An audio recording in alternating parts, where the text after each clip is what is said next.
ആശ്വാസം നേടാം. ഹൃത്തിനുള്ളിൽ ജീവൻ നൽകും വചനം, തിരുവചനം. ദൈവപിതാവിൻ്റെ സ്നേഹവാത്സല്യവും ക്രിസ്തുവിൻ്റെ കൃപാകടാക്ഷവും പരിശുദ്ധാത്മാവിൻ്റെ നിറവും നിങ്ങളിൽ സമൃദ്ധമായി ഉണ്ടാകട്ടെ.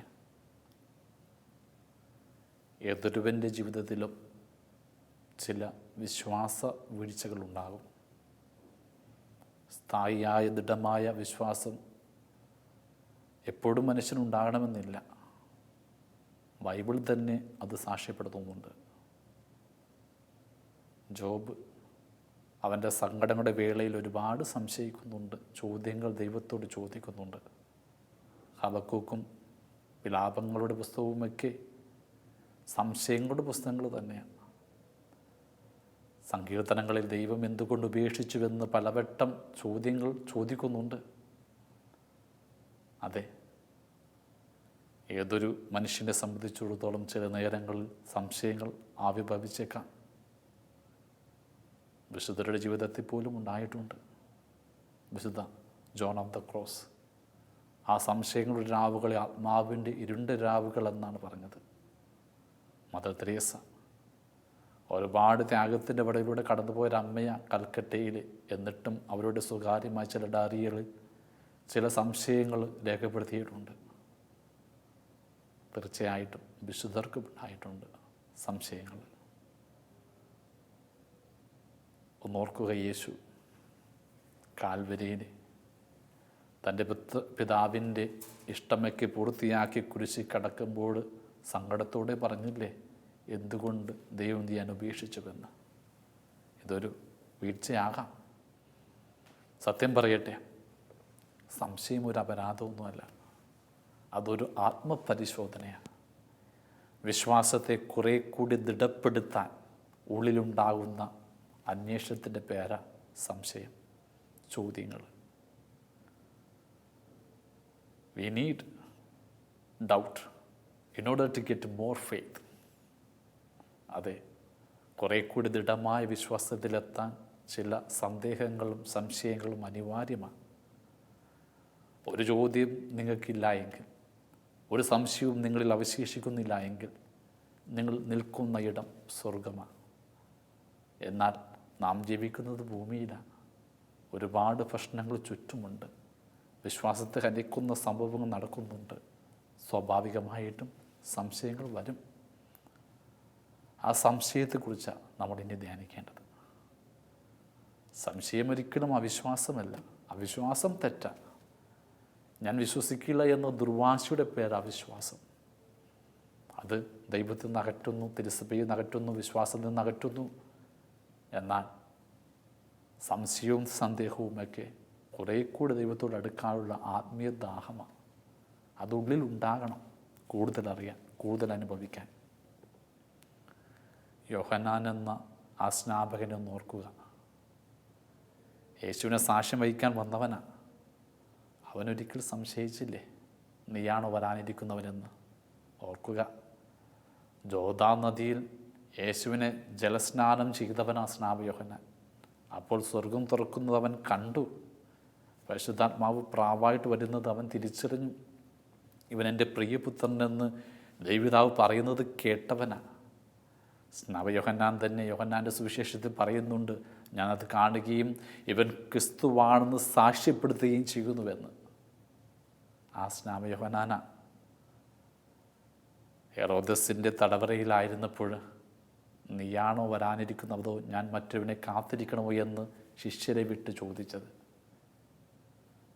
അതെ, തടവറയുടെ ഇരുട്ടറയിൽ സ്വാതന്ത്ര്യം നഷ്ടപ്പെട്ടപ്പോഴാണ് അവൻ്റെ വിശ്വാസത്തിൽ ചില സംശയങ്ങളുണ്ടായത്. ഏതൊരു വിശ്വാസിക്കും ചിലപ്പോൾ ഈ തടവറ അനുഭവം ഉണ്ടാകും. ദുരന്തങ്ങളുടെ, സങ്കടങ്ങളുടെ, കടക്കണികളുടെ, രോഗങ്ങളുടെ തടവറയിൽ നിൽക്കുമ്പോൾ വിശ്വാസത്തിൻ്റെ പ്രകാശം ചിലപ്പോൾ ഇരുട്ടായിട്ട് മാറുമ്പോൾ ഉള്ളിലുദിക്കുന്നതാകാം ഈ ചോദ്യങ്ങൾ, സംശയങ്ങൾ. യോഹന്നാൻ എന്താണ് ചെയ്തത്? ഇരുട്ടറയിൽ സംശയിച്ച് ജീവിച്ചില്ല. അവൻ ശിഷ്യരെ അയച്ചു യേശുവിൻ്റെ അടുത്തേക്ക് ഉത്തരം കിട്ടാൻ. ഓരോ വിശ്വാസിയും ചെയ്യേണ്ട ആദ്യത്തെ പടിയാണിത്. നിങ്ങളൊരിക്കലും സംശയത്തിൽ തന്നെ ജീവിക്കരുത്. ഉത്തരങ്ങൾക്ക് വേണ്ടി അന്വേഷിക്കണം. ക്രിസ്തുവിൻ്റെ സഭയുടെ അടുത്തേക്ക് വരണം. ശിഷ്യർ വന്നു ചോദിച്ചു. യേശു സ്നാപക യോഹന്നാനെ നിന്ദിക്കുന്നൊന്നുമില്ല, മറുപടി കൊടുക്കുന്നു. ആ മറുപടിയിൽ 6 അത്ഭുതങ്ങളുണ്ട്. ആദ്യം പറഞ്ഞു, അന്ധന് കാഴ്ച കിട്ടുന്നു, മുടന്തൻ നടക്കുന്നു, കുഷ്ഠരോഗി ശുദ്ധനാകുന്നു, ബധിരൻ കേൾക്കുന്നു, മരിച്ചവൻ ഉയർക്കുന്നു, ദരിദ്രരോട് സുവിശേഷം പ്രഘോഷിക്കുന്നു. അതെ, യേശു തൻ്റെ ജീവിതത്തിലൂടെ ചെയ്ത ദൈവികതകൾ, അത്ഭുതങ്ങൾ പറഞ്ഞുകൊണ്ട് അവൻ്റെ വിശ്വാസത്തെ തിരികെ കൊണ്ടുവരികയാണ്. നിങ്ങൾക്ക് സംശയമുണ്ടെങ്കിൽ സഭയിലേക്കൊന്ന് വരിക. യേശു ചെയ്ത അത്ഭുതങ്ങൾ സഭയിലും സംഭവിച്ചുകൊണ്ടിരിക്കണമല്ലേ. ആത്മീയതയിൽ അന്ധരായി എത്ര പേരാ ദൈവത്തിൻ്റെ വെളിച്ചം കിട്ടി യാത്ര ചെയ്യുന്നത്. മുന്നോട്ട് പോകാൻ വഴികളൊന്നുമില്ലാതെ മുടന്ന് നിൽക്കുന്നവർക്ക് വ്യത്യാസയുടെ വഴികൾ എത്ര പേർക്കാണ് തുറന്നു കിട്ടുന്നത്. പാപത്തിൻ്റെ മലിന കൊണ്ട് കുഷ്ഠം ബാധിച്ച് എത്ര പേർക്കാണ് ആത്മീയ സൗഖ്യം കിട്ടുന്നത്. എത്ര പേരാ ദൈവത്തിൻ്റെ സ്വരം കേൾക്കുന്നത് അവരുടെ ബന്ധിക്കപ്പെട്ട കാതുകളിലൂടെ. എത്ര പേരാ ആത്മീയമായിട്ട് പുനർജനിക്കുന്നത്. എത്ര ദരിദ്രർക്ക് ആ സുവിശേഷം ലഭിച്ചുകൊണ്ടിരിക്കുന്നത്. സഭയിലെ ആത്മീയ അത്ഭുത പ്രവൃത്തികൾ കണ്ട വിശ്വാസത്തിലേക്ക് തിരികെ വരാനാകണം. യേശു ഒരിക്കലും സ്നാപക യോഹന്നാൻ അതിനുശേഷം നിന്ദിച്ചില്ല എന്നതാണ് ഏറ്റവും വലിയ സത്യം. അവൻ അനുമോദിച്ചുകൊണ്ട് തൻ്റെ അടുത്തിരുന്ന ശിഷ്യരോടായിട്ട് യേശു പറഞ്ഞു, ഈ സ്നാപക യോഹന്നാനാ പ്രവാചകന്മാരിൽ ഒന്നാമൻ, സ്ത്രീകളിൽ ജനിച്ചവരിൽ വെച്ച് ഏറ്റവും ശ്രേഷ്ഠൻ. അവൻ സംശയിച്ചു. യേശുവിന് അടുത്ത് വന്നിട്ടും യേശു അവനെ ഇകഴ്ത്തിയില്ല എന്നതാണ് ഏറ്റവും വലിയ സത്യം. നമ്മൾ സംശയിക്കുമ്പോൾ, ചോദ്യം ചോദിക്കുമ്പോൾ അതിൻ്റെ പേരിൽ യേശു അസ്വസ്ഥനൊന്നും ആകുന്നില്ല. യേശു നിങ്ങളെ അംഗീകരിക്കുന്നുണ്ട്. അവൻ്റെ മനസ്സ് നിങ്ങളുടെ സംശയത്തേക്കാൾ വിശാലമാണ്. ഏതൊരു സംശയത്തെയും സ്വീകരിക്കാൻ മാത്രം അവൻ്റെ ഉള്ളിൽ നന്മയുണ്ട്. പക്ഷേ അവൻ്റെ ഉത്തരങ്ങളെ ശ്രമിക്കുക, അവൻ്റെ അത്ഭുതങ്ങളെ ധ്യാനിക്കുക. പലപ്പോഴും സംശയത്തിനൊരു അപകടമുണ്ട്. ഏറെ നാൾ നമ്മളത് കൂട്ടിക്കൂട്ടി വെക്കുമ്പോൾ സംശയം ഒരു പക്ഷേ അവിശ്വാസത്തിലേക്ക് തള്ളപ്പെട്ടേക്കാം, സഭയിൽ നിന്ന് അകന്നു പോകാൻ കാരണമായേക്കാം. സംശയമുണ്ടാകുമ്പോൾ അത് നവീകരിക്കാനുള്ള ആദ്യത്തെ പടി അത് അംഗീകരിക്കൂ എന്നതാണ്.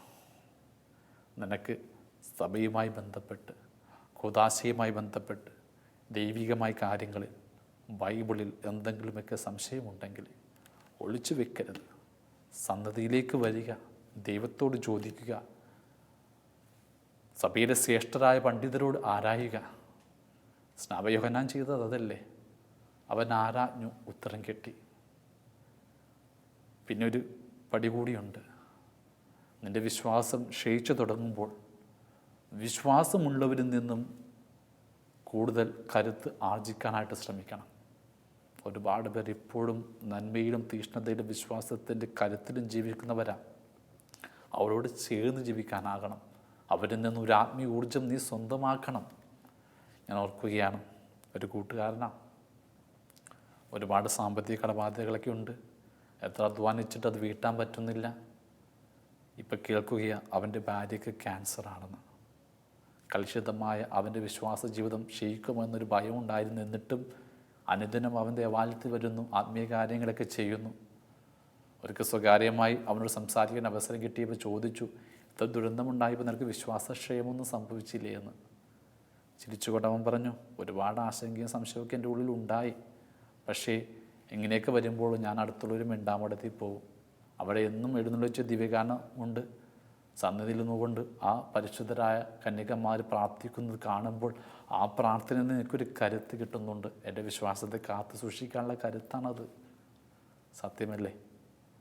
ജീവിതത്തിൽ ചില സംശയങ്ങളും വിശ്വാസ ശ്രുതികളുമൊക്കെ ഉണ്ടാകുമ്പോൾ ഒരു ധ്യാന കേന്ദ്രത്തിലേക്ക് വരിക, ഒരു നല്ലൊരു ധ്യാനം കൂടുക, ഒരു നൊവേന സെൻ്ററിലേക്ക് പോവുക, ആരാധനയിൽ പങ്കെടുക്കുക.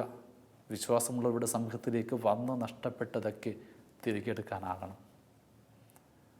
സംശയം വരുമ്പോൾ സ്വാഭാവികമായിട്ടും നമ്മുടെ ഏത് പക്ഷത്ത് നിൽക്കണമെന്നൊരു ചോദ്യം വരും.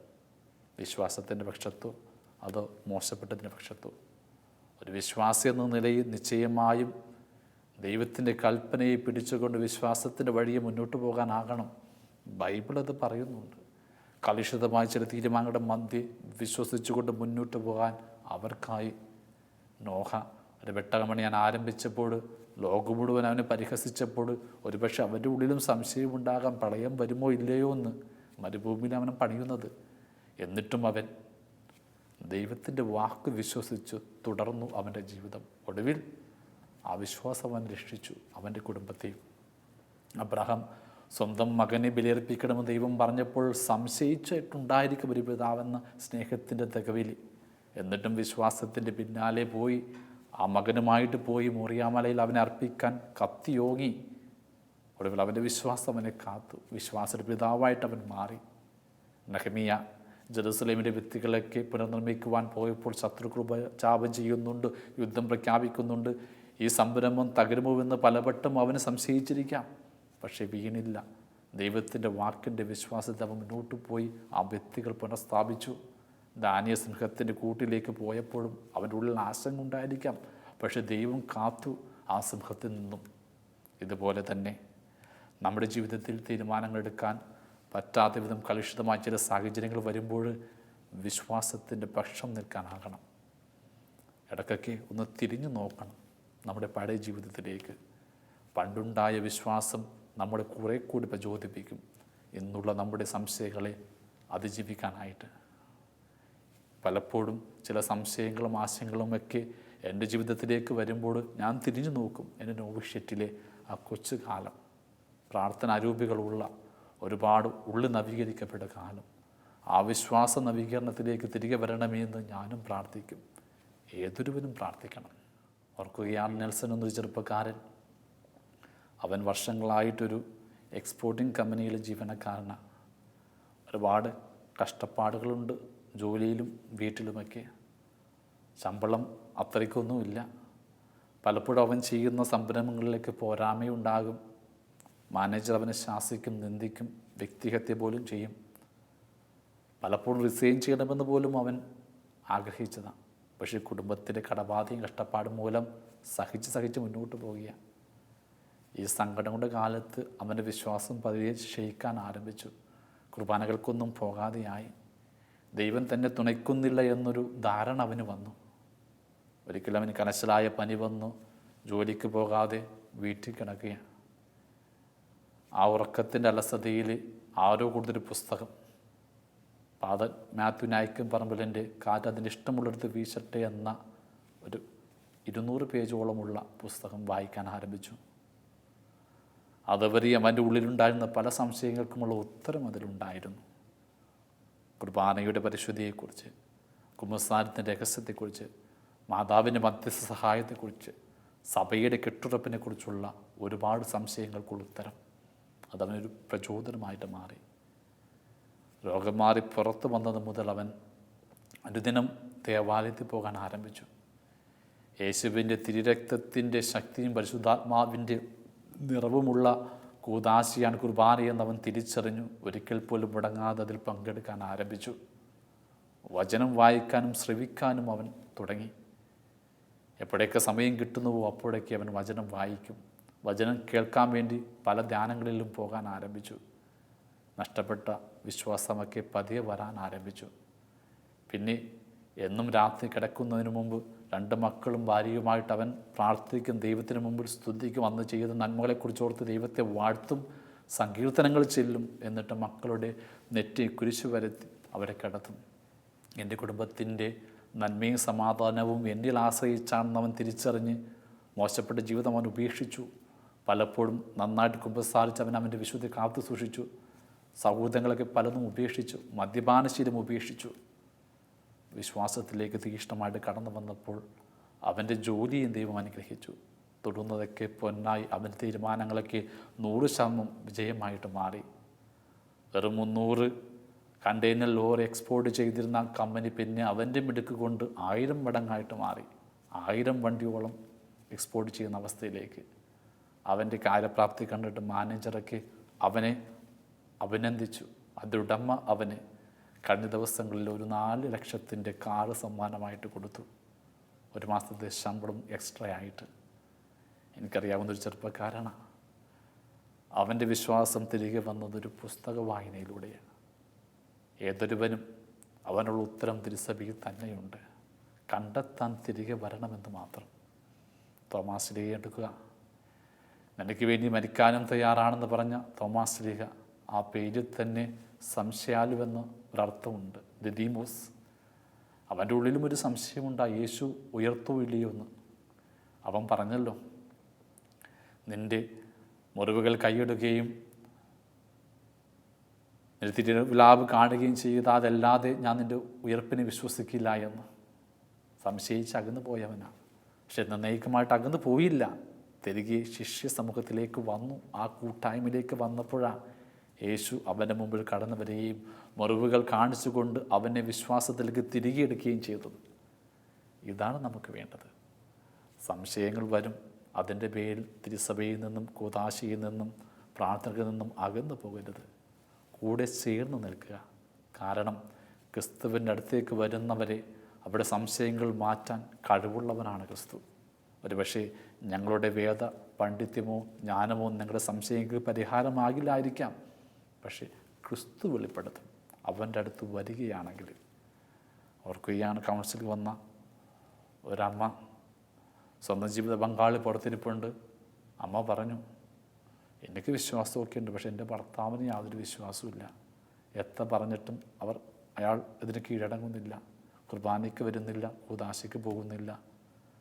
ഞാൻ സംസാരിക്കാമെന്ന് പറഞ്ഞു. അമ്മയെ പുറത്ത് നിർത്തി ജീവിത പങ്കാളിയെ അടുത്ത് വിളിച്ചിട്ട് ചോദിച്ചു, എന്തൊക്കെയുണ്ട് വിശേഷങ്ങളെന്ന്. അല്പം പരിഹാസത്തോടെ അയാൾ പറഞ്ഞു, സഭയെന്ന പ്രസ്ഥാനത്തോട് എനിക്കധികം വിശ്വാസമൊന്നുമില്ല. ഇതൊക്കെ വെറും ആത്മീയ കച്ചവടമാണ്. എല്ലാം ലാഭനഷ്ടങ്ങൾക്ക് വേണ്ടി മാത്രമാണ്. ഞാനപ്പോൾ ആ സഹോദരനോട് പറഞ്ഞു, നിങ്ങൾക്കത് ശരിയായിരിക്കാം. ഒരുപക്ഷെ നിങ്ങളുടെ ധാരണയെ മാറ്റാൻ എൻ്റെ അനുഭവമോ എൻ്റെ പരിജ്ഞാനമോ മതിയാകില്ലായിരിക്കാം. ഒന്ന് മാത്രം പറയുന്നു, നിങ്ങളുടെ ധാരണകൾ അങ്ങനെ ഉള്ളിലായിക്കൊള്ളട്ടെ. പക്ഷേ സഭയിൽ നിന്ന് അകന്നു പോകാതിരിക്കുക. ക്രിസ്തുവിനോട് ചേർന്ന് ജീവിക്കുക. കൂദാശയോടൊപ്പം നിൽക്കുക. തീർച്ചയായിട്ടും നിന്നെ ക്രിസ്തുവിന് വേണമെങ്കിൽ അവൻ നിന്നെ വിശ്വാസത്തിലേക്ക് നയിക്കുക തന്നെ ചെയ്യും. സ്നാപക യോഹന്നാൻ തടവറയിൽ സംശയിച്ചിട്ടും യേശുവിൻ്റെ അടുത്തേക്ക് ശിഷ്യരെ വിട്ടതുകൊണ്ട് അവൻ്റെ വിശ്വാസം തിരികെ കിട്ടി. തോമാസ് ലീഹ അകന്നു പോയെങ്കിലും വിശ്വാസത്തിലേക്ക് തിരികെ വരാൻ ആഗ്രഹിച്ച സമൂഹത്തിലേക്ക് വന്നപ്പോൾ യേശു വെളിപ്പെടുത്തി. അതെ, ഏതൊരുവിൻ്റെ ജീവിതത്തിലും സംശയമുണ്ടാകും, അത് സ്വാഭാവികമാണ്. എന്നാൽ അവിശ്വാസത്തിലേക്ക് പോകാതിരിക്കാൻ ജാഗ്രതയോടെ അനുതപിച്ച് സഭയിലേക്ക് മടങ്ങി വരിക. ക്രിസ്തുവിനെ നെഞ്ചോട് ചേർന്നതുകൊണ്ട് ധ്യാനിക്കുക. സഭയുടെ നന്മകൾ, സഭയുടെ അത്ഭുതങ്ങൾ ധ്യാനിച്ചാൽ ഏതു ചോദ്യങ്ങൾക്കുമുള്ള ഉത്തരമുണ്ട്. സത്യമായിട്ടും വിശ്വാസ ജീവിതത്തിൽ താഴ്ചകളുണ്ടാകും, സംശയങ്ങളുണ്ടാകും. അതൊരു അന്വേഷണം തന്നെയാണെന്ന് തിരിച്ചറിയാനാകണം. ചരിത്രത്തിൽ അങ്ങനൊരു വ്യക്തിയുണ്ട്, ജോൺ ഹെൻറി ന്യൂമാൻ. ഒരു ആംഗ്ലിക്കൻ വൈദികനായിരുന്നു. ആ വിശ്വാസ സമൂഹത്തിൽ നിന്നുകൊണ്ട് ഒരുപാട് സംശയങ്ങളുണ്ടായ പുരോഹിതൻ. സംശയങ്ങൾ കൂടിയപ്പോൾ അന്വേഷണം ആരംഭിച്ചു. സഭയുടെ ചരിത്രങ്ങൾ വായിക്കാൻ ആരംഭിച്ചു. ഒടുവിൽ അന്വേഷണത്തിനൊടുവിൽ സത്യം വെളിപ്പെട്ട് കിട്ടി. യഥാർത്ഥ വിശ്വാസം കത്തോലിക്ക സഭയിലാണെന്ന്. അങ്ങനെ അവൻ റോമിലേക്ക് കപ്പൽ കയറി മാർപ്പാപ്പയുടെ മുമ്പിൽ സ്വന്തം വിശ്വാസം ഏറ്റുപറഞ്ഞു കത്തോലിക്ക പുരോഹിതനായി വിശുദ്ധിയിലേക്ക് ഉയർന്നു. ജോൺ ഹെൻറി ന്യൂമാൻ്റെ അന്വേഷണമാണ്, സംശയമാണ് യഥാർത്ഥ വിശ്വാസത്തിലേക്ക് അവനെ തിരികെ എത്തിച്ചത്. ചില നേരങ്ങളിൽ സംശയങ്ങൾ അനുഗ്രഹങ്ങൾ തന്നെയാണ്. സന്ദേഹങ്ങൾ കുറേ കൂടി ഉറപ്പുള്ള വിശ്വാസത്തിലേക്ക് നമ്മളെ എത്തിക്കും. സംശയമില്ലാത്തവൻ്റെ വിശ്വാസം ചിലപ്പോൾ സ്ഥായി ഭാവത്തിലാണ്. കുറേ കൂടി തീക്ഷ്ണമുള്ള വിശ്വാസത്തിൽ എത്തിച്ചേരുന്നവർ സംശയത്തിലൂടെ കടന്നുപോയവരൊക്കെയാണ്. തോമാസ് ലീഹ അങ്ങനെയല്ലേ, സംശയിച്ചവൻ. എന്നാൽ ഒടുവിൽ അവൻ ഉയർപ്പിനെ ഏറ്റുപറഞ്ഞത് എന്താ? എൻ്റെ കർത്താവ്, എൻ്റെ ദൈവമേ എന്ന്. യേശുവിൻ്റെ മുറിവ് കണ്ടിട്ട് ഏറ്റുപറഞ്ഞതാണ്. ഏറ്റവും ഉറപ്പുള്ള പ്രഖ്യാപനം തോമാസ് ലീഹയ ഉയർപ്പിൻ്റെ പിന്നിൽ പറഞ്ഞത് സംശയത്തിനൊടുവിൽ. യേശുവിന് വേണ്ടി പോലും മരിക്കാൻ അവൻ തയ്യാറായില്ലേ? പൗലോസ് ലീഹ സാവൂളായിരുന്നപ്പോൾ അവൻ ഒരു വേദപണ്ഡിതനായിരുന്നു, ഒരുപാട് സംശയങ്ങളുടെ പിന്നാലെ പോയവനാ. ഒടുവിൽ യേശുവെന്ന സത്യം അവൻ ഡമാസ്കസ് വെച്ച് തിരിച്ചറിയുന്നുണ്ട്. നീ പീഡിപ്പിക്കുന്ന ക്രിസ്തുവാണെന്ന വെളിപാടിൻ്റെ സ്വരത്തിൽ പിന്നെ ആ സംശയത്തിനപ്പുറം വിശ്വാസത്തിൻ്റെ കണയിൽ അവൻ ഉയർന്നു. സ്വന്തം ജീവിതം ത്യജിക്കത്തക്ക വിധത്തിൽ ലോകത്തിൻ്റെ അതിർത്തിയോളം എത്തി. സംശയമുണ്ടായിക്കൊള്ളട്ടെ, ആത്മനിന്ദ വേണ്ട, പക്ഷേ അന്വേഷിക്കുക, ഉത്തരം കണ്ടെത്തുക, വിശ്വാസത്തിലേക്ക് മടങ്ങി വരിക. പത്രോസ് കടലിലൂടെ നടന്നപ്പോൾ ആശങ്ക കൊണ്ട്, തിരമാലയുടെ കലുഷിത കൊണ്ട് താന്നു പോയപ്പോൾ യേശുവനെ ഉയർത്തിയിട്ട് പറഞ്ഞു, അല്പവിശ്വാസി, നീ എന്തിനു സംശയിച്ചുവെന്ന്. അതെ, ജീവിതത്തിൻ്റെ ദുരന്തങ്ങളുടെ കലുഷിതയിൽ താണു പോകുമ്പോൾ നമ്മൾ യേശുവിൻ്റെ മുമ്പിലാണെങ്കിൽ യേശു ചോദിക്കും, എന്തിനാ നീ സംശയിച്ചത്? സംശയിക്കാതിരിക്കാൻ അവൻ്റെ കരം നമുക്ക് പിടിക്കാം. അവനോട് നമുക്ക് ചോദ്യങ്ങൾ ചോദിക്കാം. അവൻ്റെ ഉത്തരം വെളിപാടായിട്ട് നമുക്ക് കിട്ടുമ്പോൾ കുറേ കൂടി ധീരതയോടെ ക്രിസ്തു സാക്ഷികളായി ഈ ഭൂമി ജീവിക്കാൻ നമുക്ക് കഴിയും. ദൈവം നമ്മളെ അനുഗ്രഹിക്കട്ടെ. പിതാവിൻ്റെയും പുത്രൻ്റെയും പരിശുദ്ധാത്മാവിൻ്റെയും നാമത്തിൽ ആമേൻ.